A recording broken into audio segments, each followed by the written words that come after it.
It's your host Jackson Dornock, and today I'm going to be talking about Boris Johnson. Boris Johnson became Prime Minister in August of 2019. He was touted for his efforts leading England and the surrounding United Kingdom through COVID-19.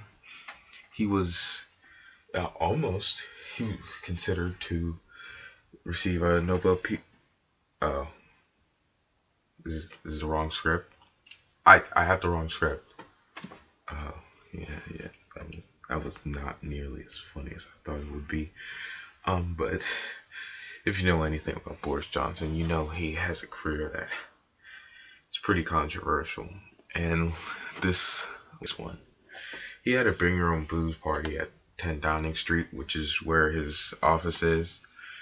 The only problem with that was that the party was on March 2020, which was the beginning of this little thing called COVID-19. I'm sure you've heard of it.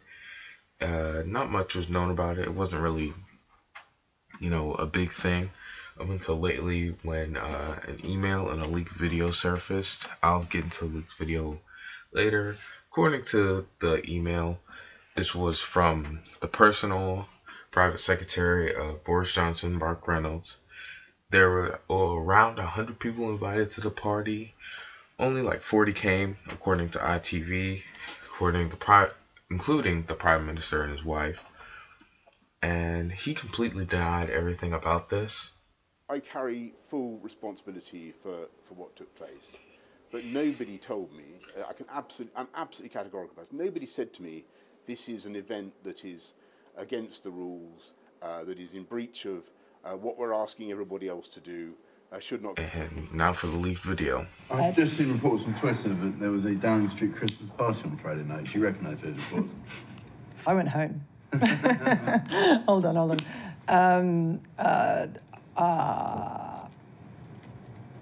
Would the Prime Minister condone having a Christmas party? What's the answer? I don't know. It wasn't a party, it was cheese and wine. Just be clear, it's not.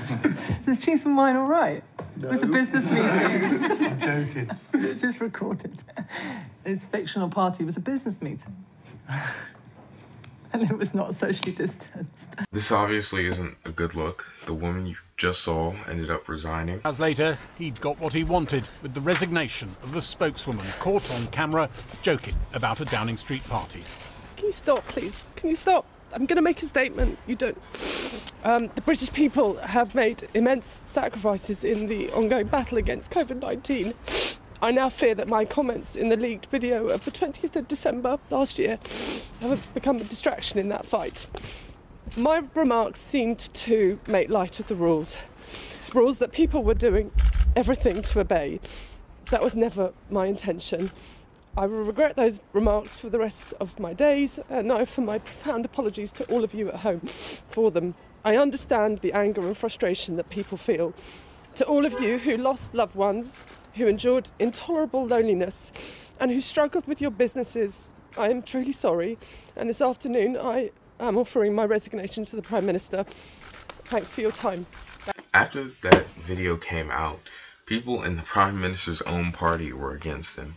I trust the Prime Minister, but when he made statements last week, they seem to be very different to what he is saying this week and the video evidence that has emerged since then. And that's a really serious issue for him, for his government, and for everyone involved in whatever happened at Downing Street last December. The heat was on, so he ended up pausing in a twisty-turvy, uncomfortable way. Mr. Speaker, I want to apologise.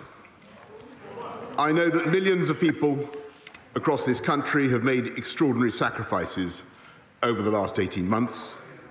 I know the anguish that they have been through, unable to mourn their relatives, unable to live their lives as they want, or to do the things they love.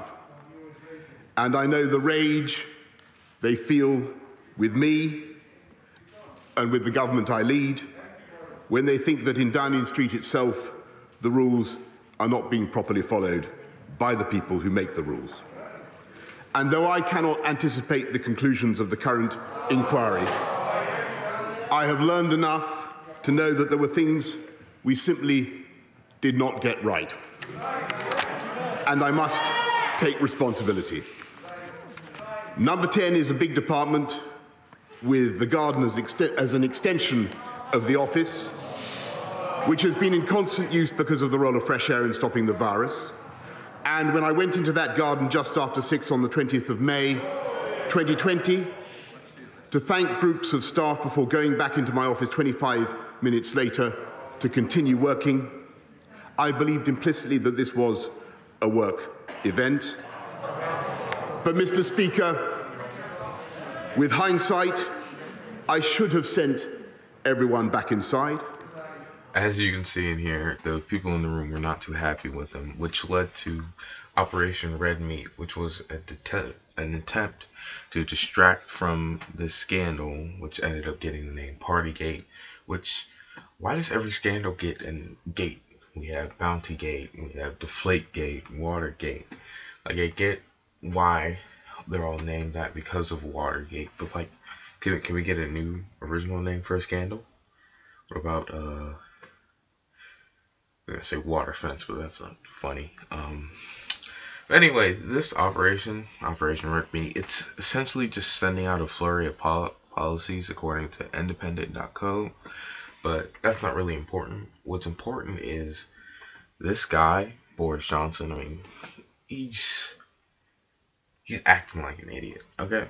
Now, I mean, look at the guy's hair, right? That's not important. What's really important are his actions, right? This guy is setting rules, right? His government is setting rules, and he can't even follow them himself. I mean, you remember March 2020. You were staying at home. You probably stayed at home for months, even a year, pretty much after that. But what was it? This guy was out partying, and he decided to lie about it? That's so silly to me. You know? It's like, this guy doesn't want to resign, right? And people are saying that he wants to resign. His Secretary of State is willing to go under oath and say that he knew that it was a party, which he told Parliament that he did not know that it was a party. That violated the rules. And if he does go under oath, that is a resignable offense. Now, Boris Johnson has come out and said that he does not wish to resign, which would he would have to be taken out through a vote of no confidence, which it would take around 15% of the Parliament voters in his party. They have the biggest majority in Parliament since the 80s. So it'll be interesting to see. Like I said earlier, there are people in his party who want him gone, who want him out of there completely. He's a part of the Conservative Party. I don't know if I mentioned that earlier. Just wanted to throw that in there. But yeah, it's just insane to me, honestly, that like people like this are in governments everywhere and just get to run amok and run freely. But yeah, that's my thoughts on the Boris Johnson situation. It'll be interesting to see what goes on later on. But until then, I'm your host, Jackson Doorknob, and just gonna see you guys later. Bye.